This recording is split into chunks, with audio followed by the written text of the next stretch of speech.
The Federal Reserve just made a significant move by cutting interest rates by 25 basis points, lowering the federal funds target range to 4.25%. This may seem small, but it marks the first real shift away from tight monetary policy.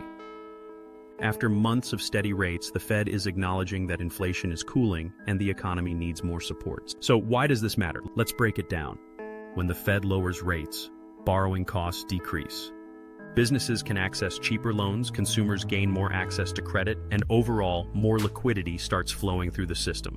At the same time, lower rates weaken the dollar because global investors expect lower yields in U.S. markets. This makes risk assets like stocks, and especially crypto, far more attractive. Historically, Bitcoin has thrived in liquidity-rich environments. Remember 2020? Rate cuts and stimulus checks lined up with one of the strongest bull runs in history. While the current stimulus isn't at that level, the direction is clear. Money is getting cheaper. The Fed also hinted that more cuts could be on the horizon if inflation continues to trend down toward their 2% target. This opens the door for an extended easing cycle. In crypto, every easing cycle has historically lined up with renewed market momentum. So what can be expected next? In the short term, volatility is likely as markets digest the Fed's decision.